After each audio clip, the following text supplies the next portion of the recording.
I never thought I'd be the guy sitting here, sharing this kind of story, but honestly, I don't have anyone else to talk to. My life took a sharp turn during what should have been one of the happiest weekends, our anniversary. That day, I'd planned everything perfect. Flowers, dinner reservations, a little getaway. And I was so proud of myself for pulling it off. We'd been together for 8 years and I thought I knew her. I thought I knew everything about her. That night as the candles flickered and she laughed at some stupid joke I told, I felt that warm glow of love. Then the next morning everything changed. It started with a text, not from her, something from a number I didn't recognize. It was a photo, a clear picture of her in our bed with someone else. Her arms wrapped around a guy I'd never seen before, both of them smiling like fools. I stared at the screen. My stomach sank all the way to my shoes. My heart skipped. Every cell in my body screamed that something was wrong. I sat frozen, clutching my phone so tight my fingers ached. My mind raced, trying to process what I was looking at. This wasn't some accidental message, it was a fucking full-on betrayal. But the worst part, the message said, "Happy anniversary, babe, can't wait to see you tonight." That's when I realized I'd been played. I'd been blind to every sign, every little lie she told to cover this up. She'd been lying, about her pregnancy for starters. She had told me she was 4 months pregnant, that she'd been trying to hold off telling me until she knew the sex. But looking at that photo, I knew she wasn't pregnant, not with my kid. She'd been faking it all along. It was a lie to keep me from suspecting, and I swallowed her bullshit because I wanted to believe. I wanted to believe in us, but the truth was staring me right in the face. I felt my fists clench. My skin prickled with heat. I clenched my jaw so hard it hurt. How much had I missed? How many signs? The way she avoided certain questions, her sudden mood swings, the late nights that turned into work trips. I always thought she needed space or was just busy. But now I knew those were cover-ups. Signs had been there, but I was too blind to see it. I put the phone down slowly, almost trembling. My mind replayed every moment of that weekend, her touch, her smile, the way her eyes darted around like she was hiding something. I wanted to scream, but I couldn't. My throat was tight. All I could do was sit there, staring at the phone, feeling that numb, sinking feeling in my gut. And then I saw something else. The hotel key card. It was on the table, right where she'd left it before I'd come in. I picked it up and my fingers trembled. I'd been so focused on that photo I almost missed the obvious proof, her overnight stay, the secret rendezvous. I'd seen her sneaking out that morning, but I'd shrugged it off as exhaustion or late-night work. Turns out she was planning her escape with him all along. That's when everything snapped. I realized I was caught in a lie too. Not just her lies about her pregnancy or her affair, but the lie about us. I'd been nurturing this fragile hope, holding on to a version of her that wasn't real. And now I knew the truth. I sat there staring at the evidence laid out before me. The photos, the key card, the broken trust.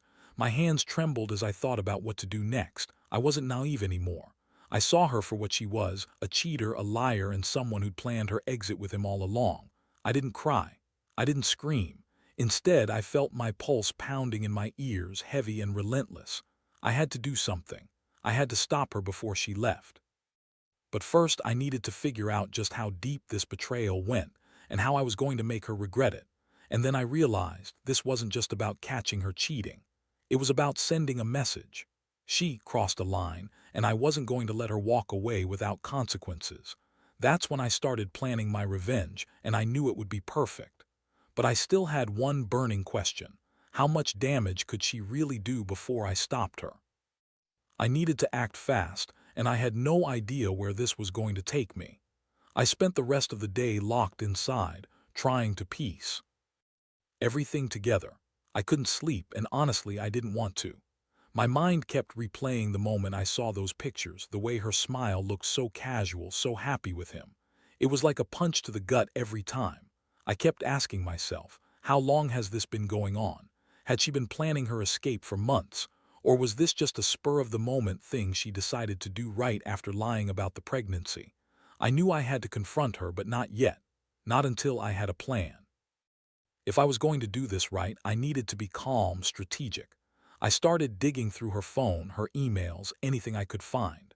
I didn't want her to slip away, not without knowing I was onto her. I wanted her to feel the weight of what she was about to lose. I found her secret stash, hidden in a folder buried deep in her email trash. There were messages between her and him, plans for their escape, detailed messages about how she'd leave me and take the house, the money, everything. That's when I really saw how cold she was. She was just cheating. She was plotting her future with him right under my nose. One message stood out. It was a detailed plan for the weekend. They were going away to start fresh, as she put it. No going back. Seeing that made my blood boil. She'd been lying about the pregnancy, lying about everything, all to keep me unsuspecting so she could make her move. I remember sitting there, palms sweaty, feeling my heart pounding so loudly I thought she could hear it if she was near. I had to act. The question was how. I wanted to destroy her carefully laid plans, but in a way that would make her regret every single lie. I didn't want a messy shouting match. I wanted her to see the consequences of her actions. That's when it hit me. The perfect revenge plan. It was simple yet devastating if executed right. I would make sure she saw that I wasn't some fool to be played. I'd bring her lies and plans crashing down on her, but I had to be smart about it. I couldn't just storm in and accuse her. She'd deny everything, spin some story to save herself.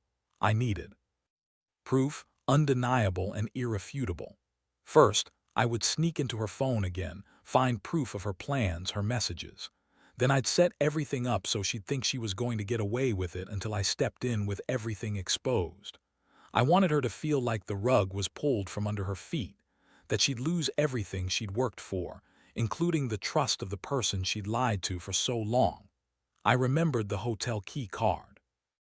It wasn't just proof that she'd been there, it was a symbol of her betrayal.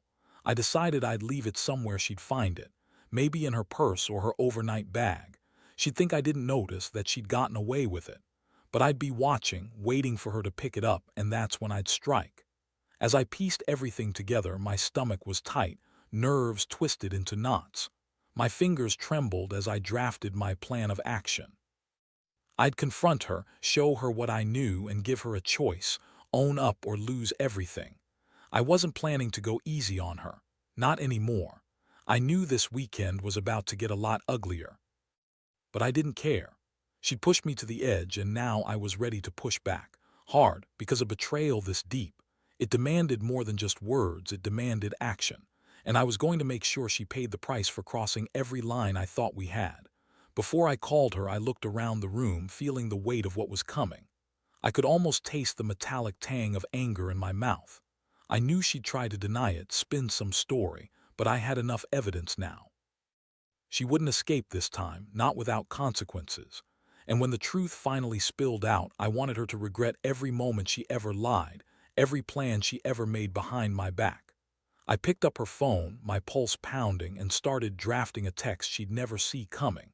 It would be the first move in a game I'd already decided I was going to win. This wasn't just about catching her cheating.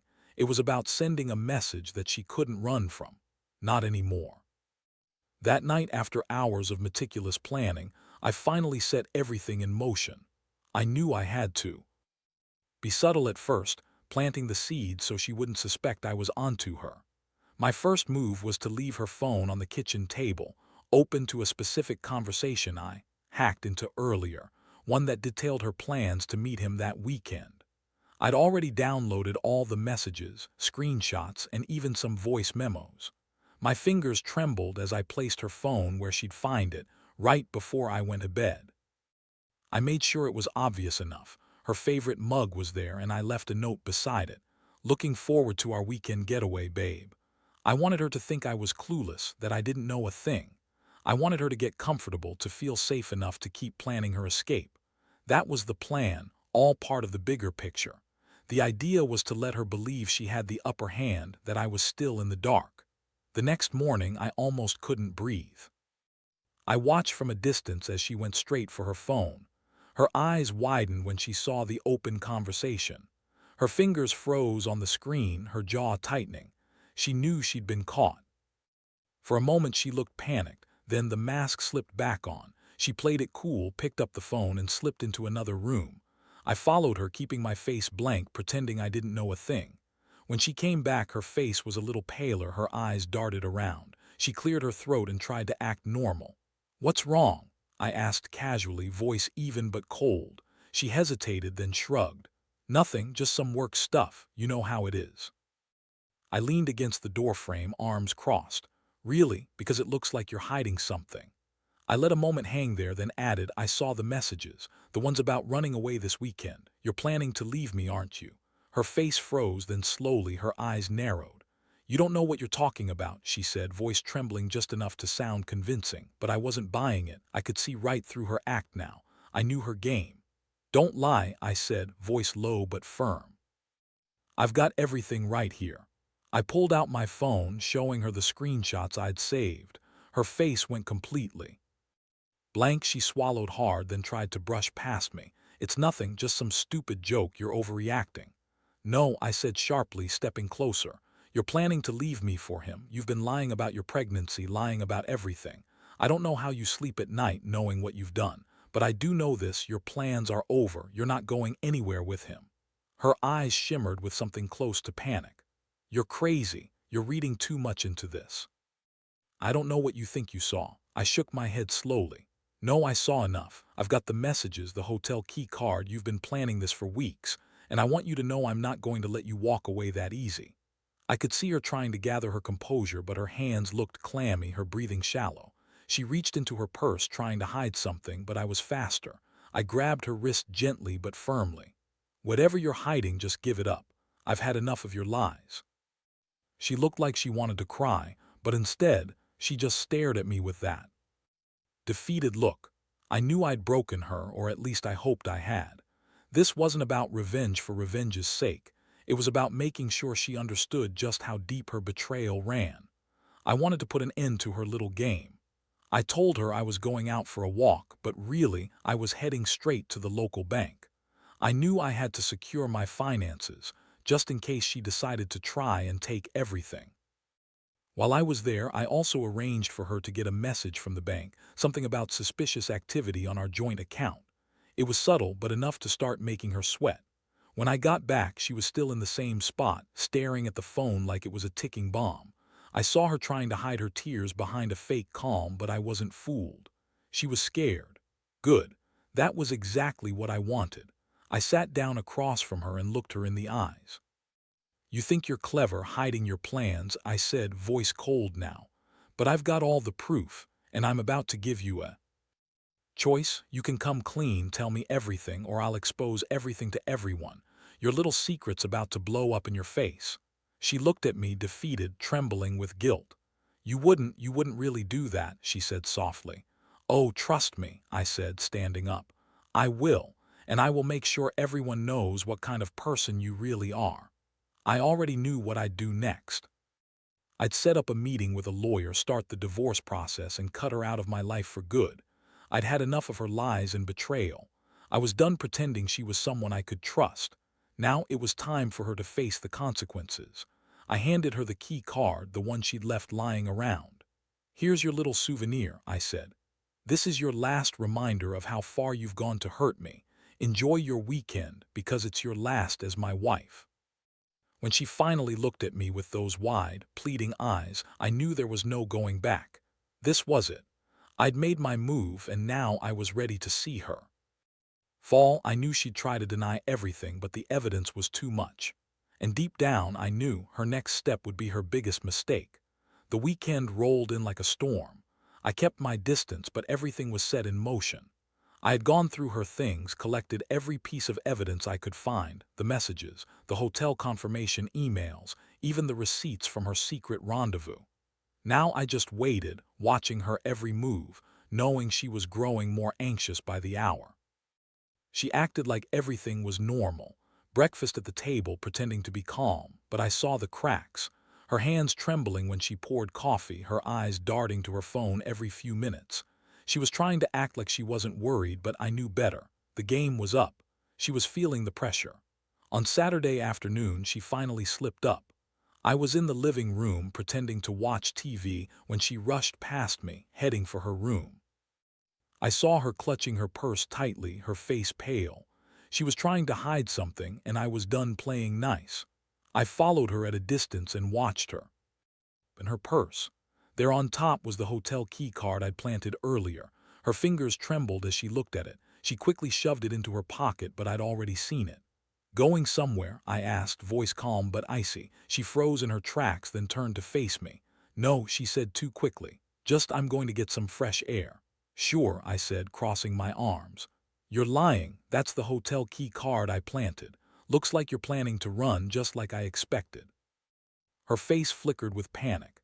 "It's not what you think. I was just going to see a friend." "Really?" I stepped closer, voice rising slightly.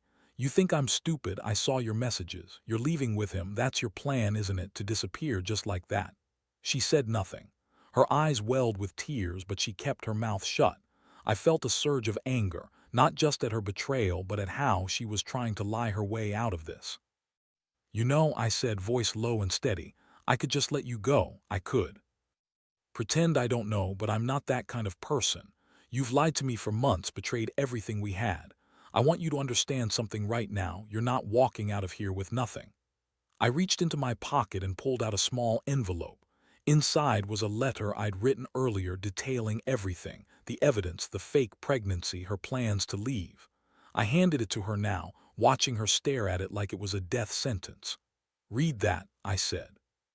"And then tell me if you still think you're getting away with this." She hesitated. Her trembling hands grabbed the letter and her eyes skimmed the words. I saw her shoulders slump, her face draining of color. She looked like she'd been punched. "I didn't mean for it to get this far," she whispered, voice cracking. "I was scared. I didn't want to lose everything, our life, the house, the money. I thought I could fix this." "You think lying and sneaking around is fixing anything?" I snapped. "You've been planning to leave me, and I don't see how that's fixable, but I do see how it's over." Her voice broke. "Please don't do this. I love you. I was stupid. I made a mistake." "Love?" I barked. "You call this love, betraying me like this, lying about your pregnancy, planning your escape? That's not love, that's manipulation, and I'm done being your fool." I handed her the key card once more. "You can take this and go, but understand this is the last time I'll be in your life. When you walk out that door, don't come back. I'm done with your lies." Her eyes flooded with tears. She looked broken, defeated. Without another word, she grabbed her purse and, trembling, headed towards the door. Her hand hovered over the doorknob, but I didn't stop her. Instead, I just watched as she pulled it open, the sunlight pouring in like an ending. "Goodbye," I said softly, more to myself than anyone else. She paused for a second, then stepped out into the hallway, never looking back. As she disappeared down the stairs, I finally felt a strange sense of relief. The worst was over. I closed the door behind her, locked it, and sat down on the couch.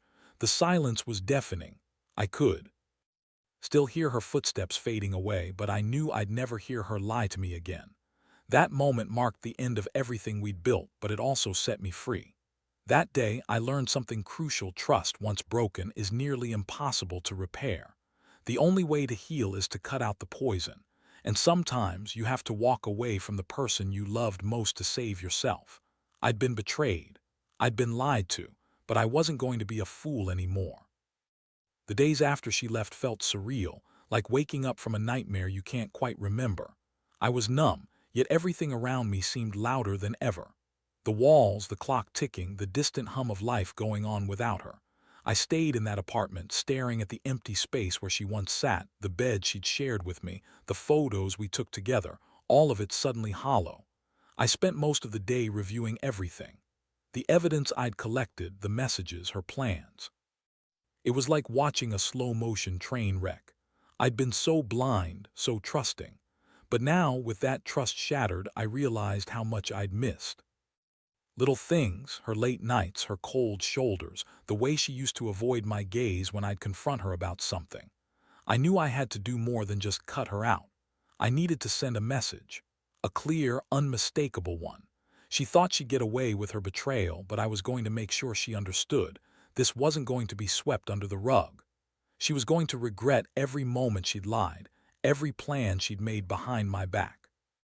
I wasn't just angry, I was furious, and I was planning to make her feel it. First, I contacted a lawyer.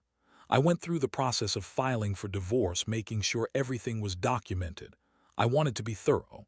She'd taken enough from me, my trust, my future, my peace. Now I was reclaiming what was mine piece by piece. I also reached out to a private investigator I'd found online. I paid for him to confirm her whereabouts, to keep tabs on her, just to be sure she didn't try anything reckless or sneaky. Once I had the legal groundwork set, I started plotting my final move, a calculated, cold revenge that would hit her where it hurt most. I knew she'd try to spin her side, deny everything, maybe even come back to beg me to take her back. But I didn't want her to think she could manipulate her way out of this. No, I wanted her to see that her actions had consequences, that her lies had destroyed us and she'd have to face the fallout. I decided I'd send her a message, one last thing to let her know I wasn't playing her game anymore. I crafted a letter, not for her to read, but for her to find. I typed it out clear and cold. You lied about everything, our future, your pregnancy, your plans to leave. You thought you could cheat and walk away, but I've seen enough. The evidence is all here. You've lost me, and more importantly, you've lost your integrity. I hope the new life you're planning is worth what you're leaving behind. I printed it and left it on the kitchen table. I also took the hotel key card and placed it right beside the letter, so when she found it, she'd realize I knew everything. I wanted her to feel the weight of her betrayal, to understand that I wasn't just going to let her walk away and forget about it. But I didn't stop there. I wanted to make her regret her choices, so I also scheduled a meeting with the bank. I transferred my funds into an account she didn't have access to. I also made a few subtle calls to her workplace, hinting that her reputation was about to take a hit if she didn't come clean about her affairs. Small moves, but enough to shake her confidence, enough to make her realize she'd overplayed her hand. That evening I sat alone in the silence of the apartment. The house felt colder now, emptier. I poured myself a glass of whiskey, knowing I'd done everything I could. It was time to let her go and start rebuilding my life. I knew the pain would fade, but the scars would stay. That's what betrayal does, it leaves permanent marks. I reflected on everything. How I'd been so trusting, how I'd ignored the signs because I loved her so much. That love was a double-edged sword, beautiful but dangerous when wielded by someone who couldn't be trusted. I promised myself that I'd never be blind again. I'd learn. From this lesson, sometimes the best revenge is moving on stronger and smarter, and that's exactly what I was going to do. I closed my eyes and took a deep breath, feeling the weight of my decisions. I didn't want her back, not after what she did. I wanted her to know she'd lost everything because of her choices. That's the kind of lesson she'd remember for a long time. So I made my move. I handed the keys over to the lawyer, signed the divorce papers, and watched her walk out of my life for good. No more lies, no more betrayal, just me, finally free from the cage she'd built around us. And I learned something important. Sometimes the best revenge isn't revenge at all. It's walking away knowing you're better off without the lies. That's the real victory. The days that followed were oddly quiet, almost surreal. I didn't feel relief exactly, but more like a weight had been lifted. The house was empty, the silence thick and heavy. I sat on the couch, staring at the door she had walked out of, feeling both hollow and strangely free. Everything I'd planned, all the evidence I'd gathered, had culminated. In this final act, signing the divorce papers, handing over the keys, and severing what was left of the life she'd tried to destroy. I remember the exact moment I sealed it all. Sitting at the dining table, pen in hand, I signed the papers with a steady hand. It was like closing a chapter I never wanted to open in the first place. When I handed the signed documents to the lawyer, I could feel something inside me shift, like I'd finally taken control of my own story again after months of being played for a fool. That evening, I took out the letter I'd written, the one she'd find with the evidence. I left it on the kitchen table along with the hotel key card, both in plain sight. I knew she'd read it, probably with tears streaming down her face, probably regretting everything she'd done. Good. That's what I wanted. I wanted her to understand she had lost everything, trust, love, and her future with me. I remember the moment she called me, trying to plead, trying to make excuses. I didn't answer. I didn't want to hear her voice. I knew what she was going to say, how sorry she was, how she'd change, how she'd do anything to fix it. But I also knew better. Trust, once broken this badly, doesn't repair overnight. I'd given her enough chances. This time I was done. I packed a bag that night, took only what I needed and left the apartment for good. It was strange walking away from everything I'd known, but I felt a sense of clarity I hadn't felt in months. I was finally walking away from the lie, the betrayal, the heartbreak. I realized that sometimes the only way to heal is to cut the poison out completely. As I drove away from that house, I thought about the lessons I'd learned. Trust is fragile and it takes years to build but only seconds to destroy. When that trust is shattered, the only thing left is to walk away and rebuild from scratch. I'd been naive, I'd loved fiercely, but I'd also been blind. No more. Now I focus on myself. I'm rebuilding my life, better, stronger, no longer haunted by her lies. I've come to accept that some people are just not worth the pain they cause. And that sometimes, the best revenge is simply walking away with your head held high, knowing you're better off without the lies. Looking back, I see how she thought she could manipulate her way out of it, but she underestimated the man she'd betrayed. I may have been hurt, but I refused to be broken. I learned that the worst kind of betrayal can be the thing that finally wakes you up to your own strength and to what really matters. And so, I walk forward now, free from her shadow. I know I'll heal. I know I'll trust again someday, but never so blindly. I'll take my lessons with me, lessons about betrayal, about resilience, and about the importance of self-respect. Because in the end, that's what matters most, knowing your worth, even when someone else tries to tear it down. The house is empty, but I'm not. I am finally truly free.